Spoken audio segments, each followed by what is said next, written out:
Hey, Shalom Shalom Israel. We're back with the final installment, part three of the secret of the sons of Issachar. The sons of Issachar had insight into the appointed time, specifically on how to intercalate a 13th month when it was needed, and also when to not add a 13th month. And we want to continue our look at this topic. I want to start off, though, with a few um, updates or news flashes here, a few plugs. One is this is actually, we made this for our family, but if you're interested, I can get this to you as well. But the Joseph Journal for 2024 through 2025, this is more of uh, a dream journal slash scripture visions, just to be able to track with the Hebrew calendar and to write things down, just to be a good steward of what Yah gives us. In the book of Acts, it says this is that Joel spoke of, that in the last days there'd be an increase in, people that would prophesy, and dreams would increase and visions would increase. And so this is one of the ways that Yah speaks with us. So this is just a little tool to help kind of track and line things up with the Hebrew calendar.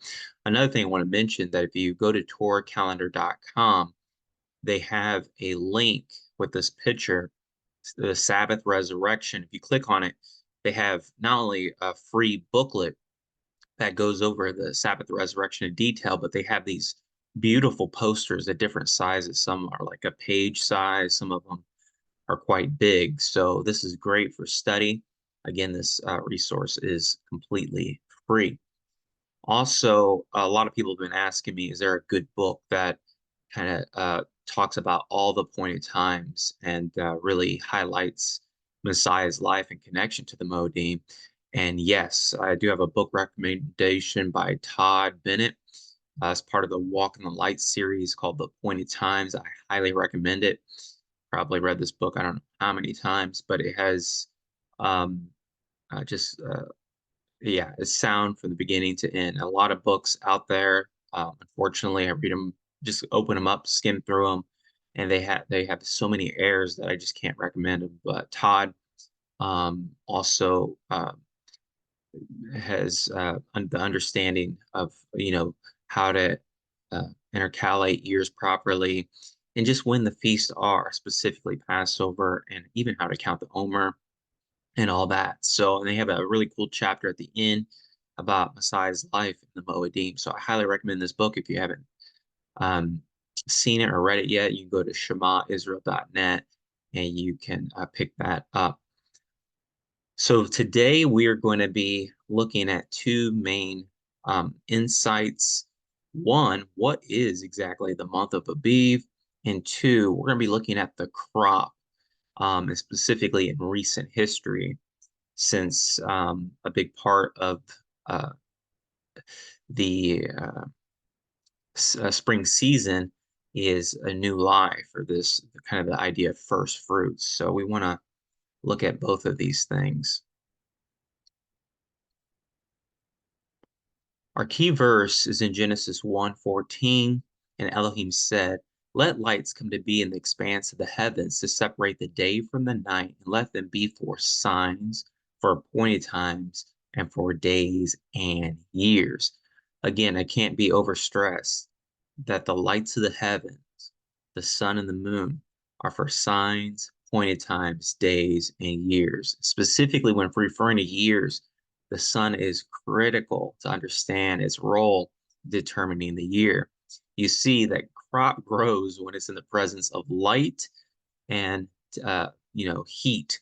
And the thing that controls that more than anything else is when we enter that spring season, which is that critical point that we have more light and the heat is going to rise, is that spring equinox. It is absolutely essential to understand that. So the lights determine the point times. The crop just confirms. So the crop is a confirming factor, does not determine the point times. I need to mention that right off the bat since we're about ready to talk about crop, because a lot of people are so focused on the crop that they don't understand the instruction from Genesis to use the sun and moon, the lights of the heavens, to determine the appointed times and the years. So one of the big debates or the hangups, it comes to us in the book of Deuteronomy 16:1, where it's translated a little bit differently. And I'd like to just read this verse from the scripture version, where it says, "Guard the new moon of Abiv and perform the Passover to Yahuwah your Elohim. For in the new moon of Abiv, Yahuwah your Elohim brought you out of Mitzrayim by night."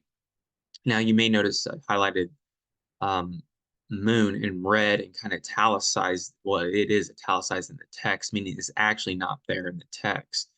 But the reason I bring this up, a lot of people really focus on the literal new moon of the month of Abiv. And this will make more sense here in a second, because this is actually where a major part of the debate lies. Notice the other translations below. They translate this a little bit differently, where it says observe the month of Abiv. And throughout, that's how they translate it, versus the new moon of Abiv. Now, this may sound kind of crazy, but um, it's almost simple as not understanding a simple word that causes a major division, major error, why people get the calendar wrong many years. And so when it says shamar, or to guard, um, the month of Abiv, and a lot of people translate that new moon of Abiv, the way they understand that is that the new moon needs to have Abiv crop crop ready by the new moon, versus having the month of Abiv, meaning this includes the new moon, but it's the whole entire month, saying that the month of Abiv is the first month of the year that you have first fruits. So remember, the Omer wave offering is not until the middle of the month. Matter of fact, it's the day 16 of month 1. That's according to Leviticus 23, when the Omer wave offering would need to be done. And so the scripture does not say you need a Abiv barley by new moon 1. But I want to bring this up because this is where a lot of the debate lies. So when we look at this word Kodesh or Kodesh, you'll see this is the word that's often translated month or new moon, but the primary usage of this word is in fact month, as we see here down below, 254 times. We see it as translated as month. And yes, it is translated new moon, but nowhere in comparison to month. And month and new moon are not the same. New moon is a day. The month includes all the days in that month. Sounds pretty simple, but it will sometimes it's the details that make the difference. The word Abiv means in the ear, green ears of corn, fresh, young barley ears, barley, the month of ear forming. This is talking about the kernel development of the greening of crop, the growing green, Abiv, the month of the Exodus and Passover, normally ties into March or April. So Abiv is tying into this greening when the crop is getting ready to be usable in kernel development. We'll talk about this more in a second. But back to that Deuteronomy 16:1, guard the new moon of Abiv and perform the Passover to Yahuwah your Elohim, for in the new moon of Abiv, Yahuwah your Elohim brought you out of the land of Mitzrayim by night. Now, I want to show you something that in Numbers 33:3, they traveled from Ramses in the first month on the 15th day of the first month. On the next day after the Passover, the children of Israel went out with a high hand in the sight of all the Egyptians. And also we read in Exodus 12:16 and 17, in the first day, therefore, there shall be to you a holy convocation, and in the seventh day a holy convocation. No kind of work shall be done in them, except that which every man must eat, only that may be done by you. For you shall observe the feast of unleavened bread, for in the same day I have brought your armies out of the land of Egypt. Again, we see that the new moon is on day 1, but according to Numbers 33:3, the children of Israel left Ramses on the 15th day of the first month. And then they totally left Egypt on the 21st day, or that 7th day of unleavened bread. I want to show you that in the way this is translated in the scripture version is very misleading. And some people can read this that they left on new moon 1, and that's not the case. They did not leave. The focus is not the new moon of Abiv, that when they brought you out of the land of Mitzrayim, who brought you out of the land of Mitzrayim, but it's actually the 15th, the 15th and the 21st are the critical pieces that was where he brought the children of Israel out of the land of Mitzrayim. I want to keep hitting this point because it focuses on the middle of the month in connection to the month of Abiv, or this bringing out. Also, we read in Exodus 12:1-2, and Yahuwah spoke to Moshe and Aaron in the land of Egypt, saying, "This month shall be your beginning of months, Rosh Kodeshim. It shall be the first month of the year to you." Again, this is the month of Abiv. Exodus 13:3-4, and Moses said to the people, "Remember this day in which you went out of Egypt, out of the house of bondage, for by strength of hand Yahuwah brought you out of this place. No leavened bread shall be eaten. On this day you are going out in the month of Abiv." Again, the focus is on unleavened bread, and it ties it into the month of Abiv. Again, that critical date is the 15th day of the first month.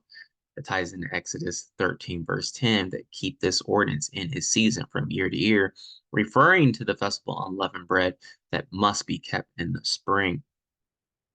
You shall keep the feast of unleavened bread. You shall eat unleavened bread for 7 days, as I commanded you at the appointed time in the month of Abiv.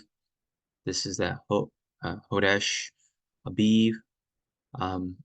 For in it you came out of Egypt. None shall appear before me empty or empty-handed. Exodus 34:18. The feast of unleavened bread you shall keep 7 days. You shall eat unleavened bread, as I commanded you in the appointed time of the month of Abiv. Hodesh Abiv. For in the month of Abiv you came out from Egypt. Again, notice the focus on the festival of unleavened bread in the month of Abiv. It's really focusing that festival is really critical to understand. So the new moon, even though the new moon starts the month, it's really important to understand the festival of unleavened bread must be kept in a season from year to year, and it's actually the sun that determines really the month of Abiv. So what I really want to share or submit to you before we get to this next point, because you may be confused if we don't cover this first, is that the month of Abiv is from the first day of the month to the last day of the month, whether it be a 29 or 30-day month.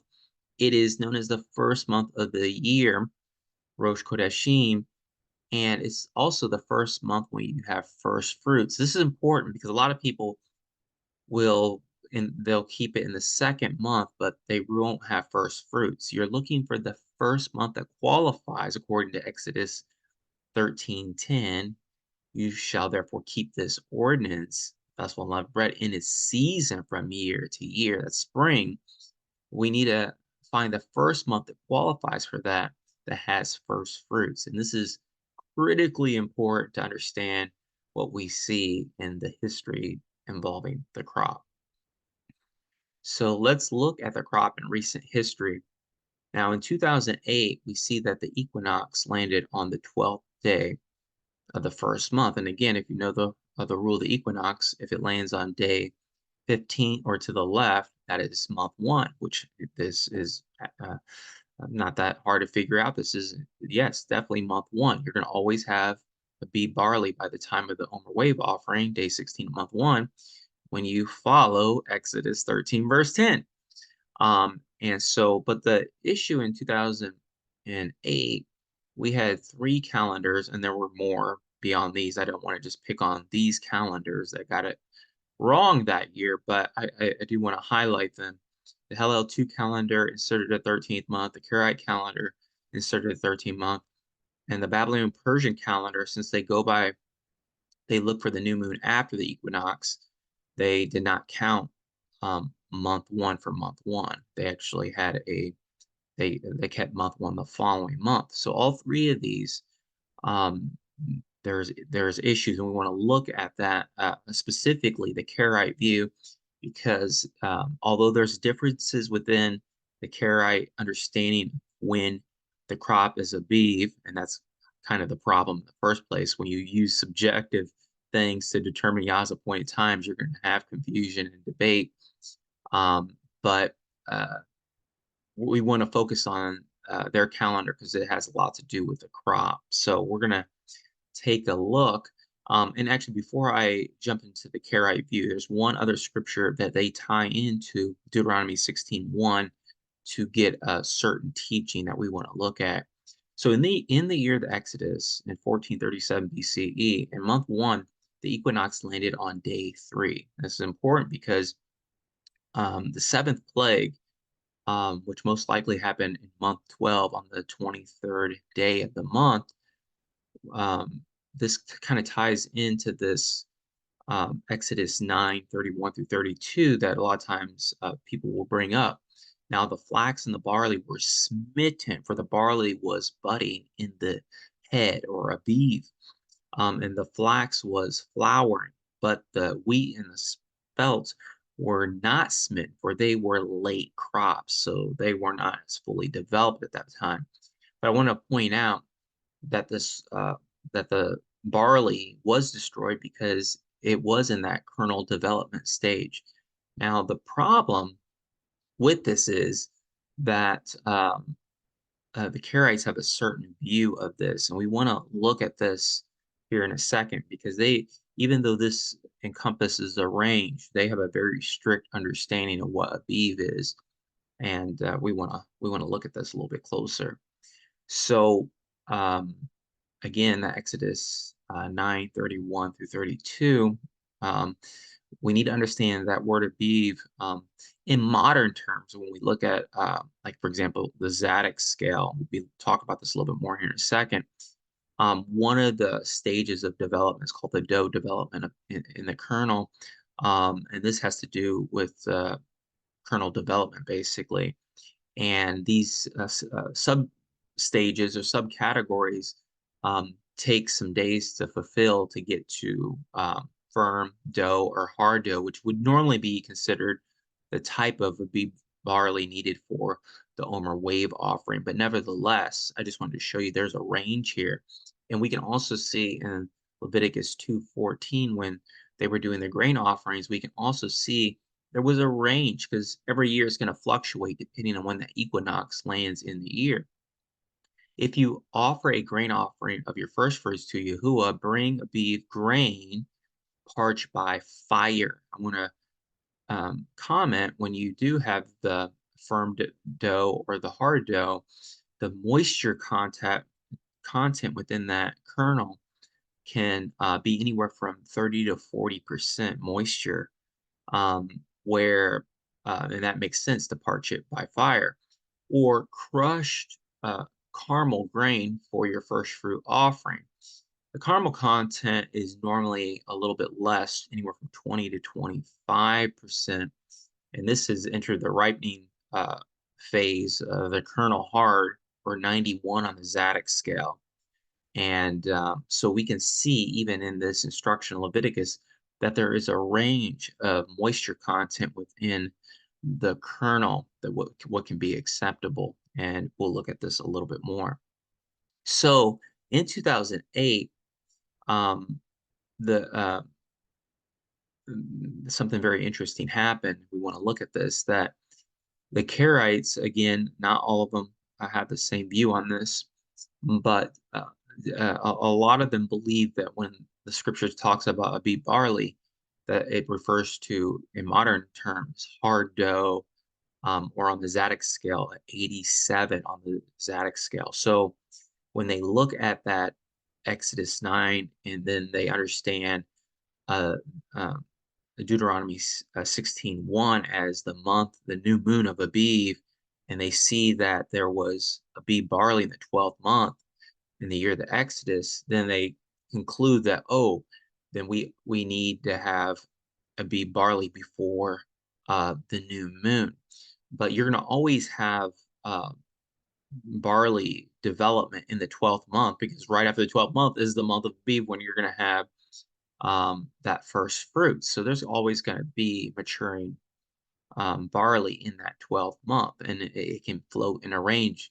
And as we saw, the equinox was so early in the first month that yes, you could have a big barley, um, 14 days out, and it was only 10 days. Um, that 23rd day was only 10 days from the spring equinox that year in 1437 BCE. But what they fail to realize is that there can be a range. And so having this tradition of having hard dough, 87 on the Zadok scale, at the end of month 12 and needs to be there before month 1 is not found in scripture. There's no command that says you need hard dough barley, 87 on the Zadok scale before new moon 1. There's no such commandment. Um, and But I want to explain what happened that year in the spring of 2008. Off on the right here, I just want to make one mention here. The Zadok scale, I don't have the whole scale here, but um, these phases kind of deal with somewhat the kernel development. But once we leave the milk development stage and go into the dough development, this is where really you're going to have something that's not going to be that will remain. So when hell came and destroyed this, it could be permanent damage in this stage.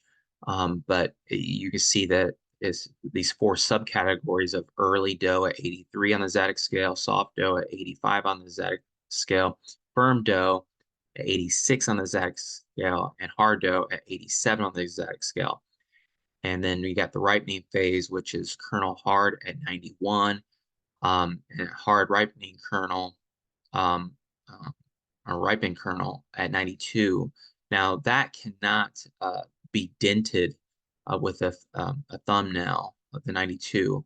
And it's no difference if you take a popcorn kernel and try to dent it with your nail, you're not gonna, be able to dent it. So that's pretty ripe. Anyways, what happened in 2008 in the spring is that when everyone went out to look at the barley, by the way, we'll be showing pictures here in a second of all this, um, they found the barley in what's called soft dough, or 85 on the Zadok scale, on March 8th. And uh, yeah, I believe, or right before um, uh, New Moon 1, basically. Um, yeah, on the day of March 8th, that night would have been uh, basically New Moon 1. And they found soft dough. Now, I need to make one other mention. The little tidbits here that do hopefully will bring this out a little bit.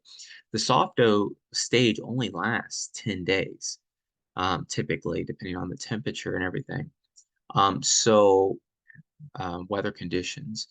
But you notice that uh, the Karaites in this year, since it wasn't by their definition of 87, they end up adding a 13th month, even though it was soft dough, 85.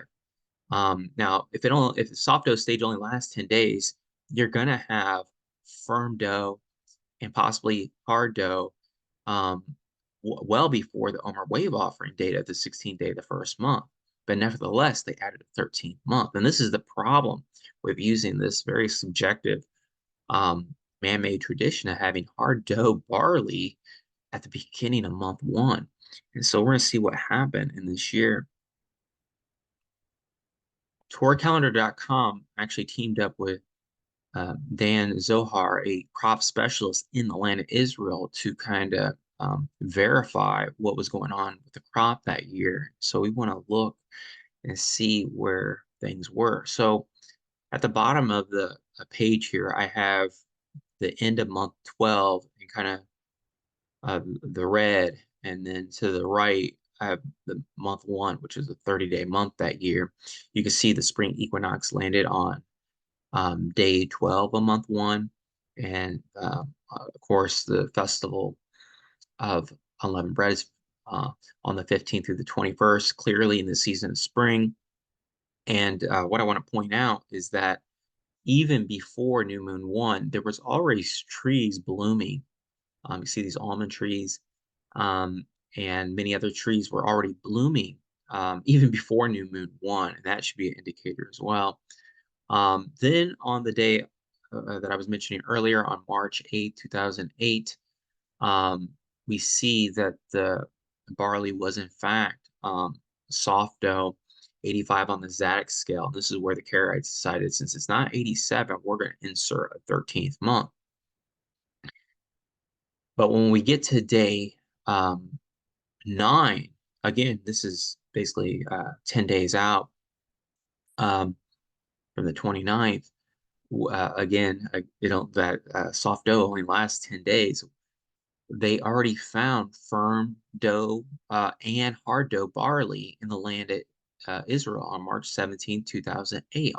This is only day 9 of month one. And we have 86, 87 on the Zadig scale. Then on day 13, again, there was more Abiv barley found in the land of Israel. Then the day that really, really counts is day 16, month one, where there was, again, Abiv barley, 87 and 92 on the Zadig scale on March 24th, 2008, found in the land of Israel. And this is typically when the priest would wave the Omer and start the count of the 7 weeks. So we see there's clearly Abiv barley in this first month. And whenever you use the rule of equinox, you're always going to have Abiv barley when it's needed, day 16 of month one. And here's a great example of that. Look at the temperature on this day as well, on March 24th, 2008, which is day 16 of month one. It was 103 degrees Fahrenheit in the shade. And you can also see the fully developed barley kernels in the shoe and the sock in this picture to the right as well. Up north in Metula, which is north of the Golan Heights and close to the Lebanon border, we also, in that year, 2008, on March 25th, which is the 17th day of that month, the firm dough was also seen way up north as well. So these pictures are kind of all over the place throughout the land. So you can see that the barley is clearly the month of Abiv. Just want to show different pictures here of barley throughout the land on different dates as we're going through the month of Abiv here. You can see here's firm dough, 86 on the Zadig scale, day 20, or day 19 of month one, March 27th, 2008. And even see on day 17 of month one and day 25 of month one, March 25th and April 2nd, see the development of figs. This is fascinating because in Matthew 24, verse 32, it says, learn the parable of the fig tree. When the branch is yet tender and puts forth leaves, know that summer is near. So in 2008, we clearly saw that the first month, according to the rule of the equinox, had Abiv barley. And in 2011, this is probably the closest date in recent history of the rule of the equinox. We're going to look at this one quite a bit here to show you what happens when you don't intercalate correctly, what happens to the crop as you're going into the second month. And we have a lot of pictures to show here. But I just wanted to point out in 2011, you can see that the equinox landed on day 15 of month one. According to the rule of equinox, it has to land on day 15, the equinox does, or to the left for that to be month one. And this is an extreme example because it landed on day 15. So this is month one. And nevertheless, on the very next day, day 16 of month one, there is Abiv barley, 87 on the Zadok scale. So when you apply the rule to equinox, you're going to have Abiv barley when you need it. That's day 16 of month one. And so we're going to look at pictures again through that kind of look at this month one in 2011, because a lot of people got 2011 wrong and they inserted a 13th month when it was not needed.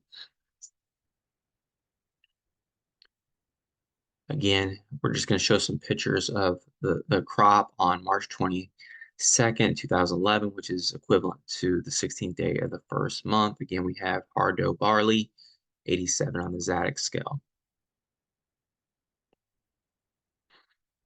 This is firm dough and hard dough, 86, 87 on the Zadok scale, same day. And we also see a wide variety of anywhere from soft dough to firm dough throughout the land of Israel. And a key piece to remember that the 16th is the beginning. It's first fruits. It's the beginning of the harvest. So you're going to have some barley that's a little less developed, some that's a little bit more. But the point is you're going to have the beginning, the first fruits of the year. That the month of Abiv is the first month of the year that you're going to have first fruits when it's needed.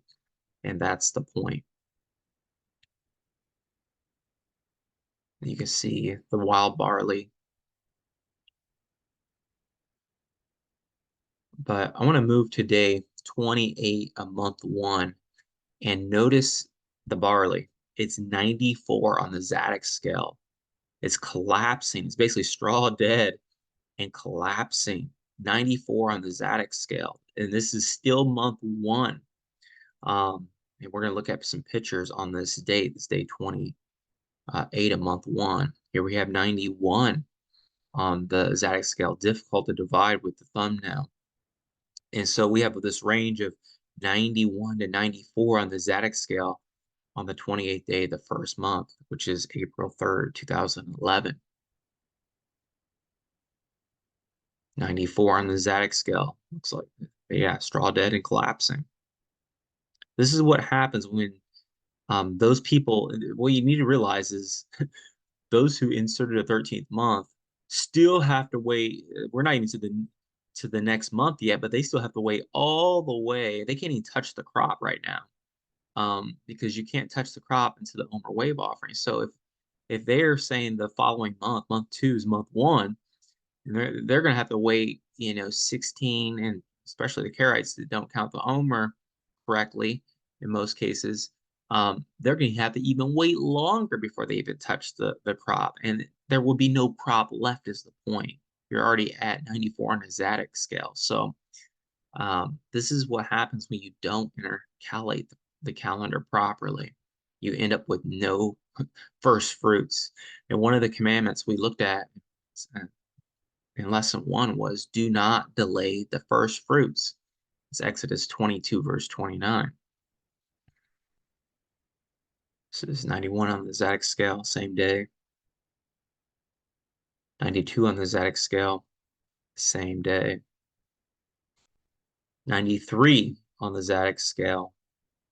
You can see how fully developed that is. And also you can see the wheat, which is for Shavuot, is already ready to go, even 87 on the Zadok scale. Here's a kernel of wheat, 87 on the Zadok scale, already ready in month one, same day. So just to recap, in month or a year 2011, the equinox landed on the 15th day of the month, an extreme case of the rule of the equinox. We had first fruits barley ready by the 16th, but by the end of the month, on the 28th day of the month, the barley was already anywhere from 91 to 94. It was collapsing and basically straw dead. So you can see the problem with delaying the first fruits. Scripture is clear: thou shalt not keep back the first fruits of thy threshing floor and press. You're not supposed to delay the first fruits, because you're not going to have, the next month would have no first fruits. You, whatever it be dead. So the whole point of first fruits is to offer first fruits, not last fruits. So in 2011, clearly, even in this really so-called close call year, we see the rule of the equinox, that the sun determines the point of times, and you're going to always have a beet barley when it's needed. So this was clearly month one in 2011. Also in 2008, we saw the equinox landed even sooner in the month day 12 of uh, a month one. And again, we had a beet barley on day 16, 87 and 92 on the Zodiac scale. And Leviticus 23:11, it is written, he shall wave the Omer before Yahuwah for your acceptance on the morrow after the Sabbath. The priest waves it. So that Omer is equivalent to 2.9 liters, or basically close to 12 cups.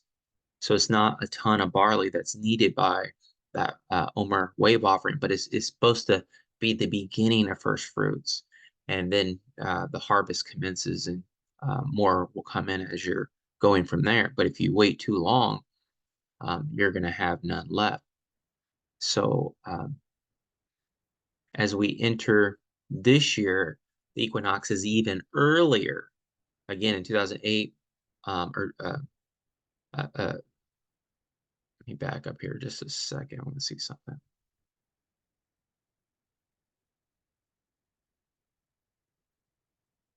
Yeah. Okay, 2008, it was on the 12th day of the first month, and then 2011 was on the 15th.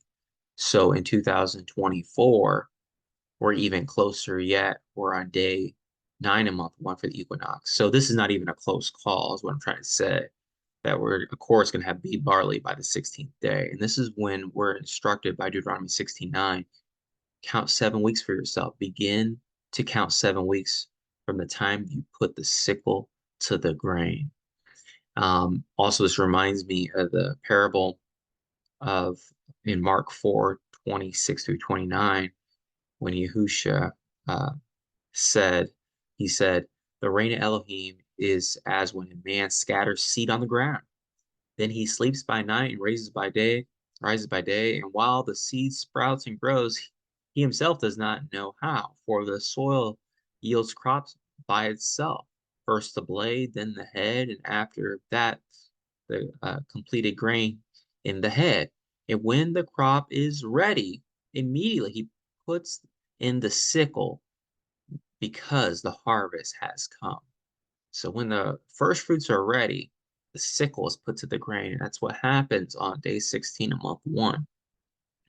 And so we see in 2024 that the new moon is coming up very soon, the month of Abiv, which will start at sunset on March 11th. We see that clearly the festival of unleavened bread will be in the spring. We will have first fruits by the 16th day of the first month. And the key verse again is Exodus 13:10. You shall therefore keep this ordinance, the festival of unleavened bread, in its season from year to year. When you do that, you'll always have a beet barley by day 16 of month one. And the only exception to that is like in the year of the flood. But by the way, they had very specific dates. They were actually able to intercalate without barley. Barley is not needed to figure out the year. Again, it's just a confirming factor. It's not the determining factor in the year. But whenever you apply this rule of the equinox, Exodus 13:10, you're going to have beet barley when it's needed. And you'll have the month of Abiv. And that's what's important. So new moon one is coming up very soon, March 11th at sunset. And then right after that, that's when we're going to start our countdown to Passover and the appointed times for 2024. So I hope this short series helped better understand when it's appropriate to intercalate or insert a 13th month, when not. like in the examples of 2011, 2008, and I'll even say 2024, because a lot of people are following all these man-made calendars and these subjective calendars. For example, the Karaites, I don't want to pick on them. I mean, the Hillel 2 calendar gets it wrong too, and all these other calendars are getting it wrong. But when you use a subjective thing, man's opinion on, oh, is that Abiv? Is this Abiv? And you use all these subjective things. Yeah, that's why there's so much confusion. But when we go by the scripture, Genesis chapter 1, verse 14, and the sun and the moon determine the appointed times, you understand that it's the light and the heat that make the crop grow, then it will make a lot more sense to you. So I hope this helps, and I hope for some of you that were planning to maybe celebrate the second Passover, I'll call it the second Passover, the second month, maybe you'll be able to actually keep the appointed times when the scripture commands them, and get back on track for 2024. So yeah, share this message with whoever needs to hear it, and may Yah bless you and your household. Shalom.